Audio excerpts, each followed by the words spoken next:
So today we're going to be looking at silicone. Now, silicone and adhesives, what do you need to know when you're choosing the right one?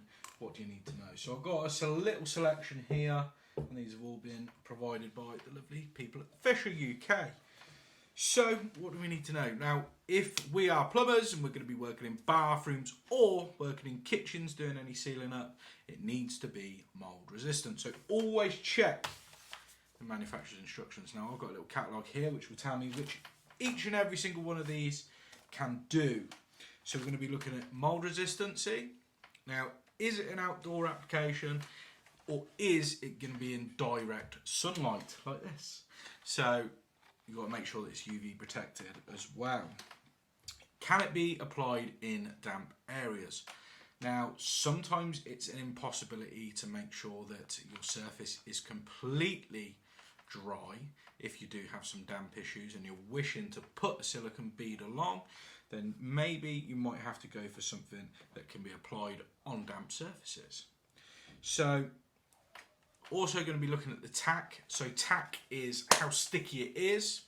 You also need to know how flexible your silicone is, depending on whether it's something that could possibly move. So if it's around a door frame or a window frame, then you might want something that's going to have a bit more flexibility to it. So looking at something a bit more flexible. Now, when you're picking your colours, most silicones you can tell by the nozzle. So whatever the nozzle colour is usually a good indication. So on this one, does it say anywhere else? I don't know. You can look down the bottom as well, you can see the colour.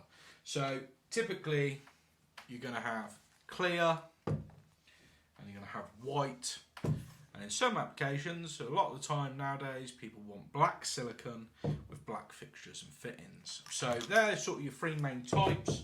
Now, one of the other things that seems to be coming out lately, one of the new benefits with Fisher is that you can paint over it. So instead of just using cork, well, the thing is with cork, it's porous, but having a silicone that you can actually paint over, because when you do usually try to paint over silicone, you'll find that the paint will just crack and crumble because it's too flexible behind. Well, with these, you can paint over them. So what else is there to look at? Odorless. So there aren't many silicones on the market that are completely odorless. Now these are odorless, so usually when you're using silicones and you put them down, the whole room will need to be ventilated as it will probably stink of vinegar. Well, with these, it doesn't smell. So I've had a little go. I've had a little go at applicating some of these silicones and adhesives to see what they're like. So I think what we'll do is we'll go over and we'll do some siliconing up with white with the multi-use on some kitchen worktops. So let's go and have a look. So we've got our tube silicone, but what's the main thing that we can't just use this on its own, can we? I mean, unless you've got really strong thumbs and really long thumbs. No, we need a silicone gun. So I always think if you're going to get a silicone gun, spend the money on a silicone gun, get a decent one. Now, these are drip stoppers. I'll put up the exact number for the product code for this one on screen. And basically, what is the difference? It means that when you squeeze, it's going to completely lock and it's not going to continue to put any pressure in, making you cause drips from your silicone nozzle onto your work surface. So, let's put this one in. Put it in, bang it up. Now, I've already cut the end of this nozzle. So I've used this before, but you get this little cap. So as long as you cut it after this little threaded section, there you go. You can put a cap on it and you can use that multiple times and that will stay good when it's in the back of the van or in the tool shed. So, take that off. What else we're going to need? We're going to need some wet wipes. So I've got some ultra-grand wipes on this for this application. So let's take out one of the wipes. We only really need one. So let's just take the one, put that to one side. Now, because I've used this before, I'm just going to squeeze this, squeeze a little bit out, and then I'm just going to get rid of that. because there could be a little bit of dried just in the very end.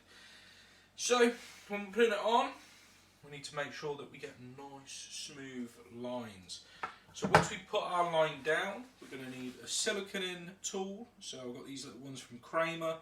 These will just remove the excess silicone. So when we cut our tip, when we cut our nozzle, we're going to cut it ever so slightly wider than what corner that we want to pick. And it actually says 5mm on that side, and that's the size that we're going with. Now I've already done half of this work unit for a video over on TikTok, so we're just going to finish off and do the other half over here on YouTube. Got some soapy spray, so we're going to put some soapy spray on and then I'll show you what that does. So take a look, we're on tool cam look, so you're getting the POV view. So you can see we've done this application here a few hours earlier. So we're just going to see what way this nozzle is facing. Now I just want to turn that round ever so slightly. There we go. Just want a slightly different angle. Just want this flat up against the corner. So when we're putting this bead on, we just want to keep this nice and steady. So we're going to put some pressure behind. See that start to run? Now we're just going to pull whilst we squeeze that trigger. So we're getting a nice consistent bead all the way along. Now we don't care if this is too thick. That's not going to be a problem. That's why we got our silicone tool. So you can see it's thicker than that other bead there because we're going to be wiping off the excess. So we're going to get this, which is our soapy water. Give it a spray up. Now what we're doing here is where the silicone is not touching, so on the worktop and on the wall, that soapy water is going to stop it tacking and sticking onto that area. Okay, so we've given it a spray up like this. So we've got a wet rag, we've got a silicone tool, so we're just going to push that into the corner and we're just going to pull it along. So we're using the flat face here, not the chamfered side. Just wipe that away. Easy as that. So let's do it all the way along. There we go, like this. We've removed that excess. And we've got our nice 5mm bead running all the way along the edge. So let's just work that there because there's a little bit stuck to the wall there. There we go. I'll tell you what, that works quite nicely, doesn't it? So, MS multi-use we've used on this application, and we've sealed up our kitchen unit there. And what do you think? Let me know in the comments. So let's put our cap back on. We're just going to screw that back on so that we can use that later on. And you let me know what you think. Is that the way to silicone up? Am I doing it wrong? You can tell me if I'm doing it wrong. You can give me some pointers and hints and tips and tricks. And I shall take those all on board. But if you like this sort of thing, don't forget to hit that follow button. Not a follow button, subscribe button. Yeah, we're on, this is landscapes, YouTube.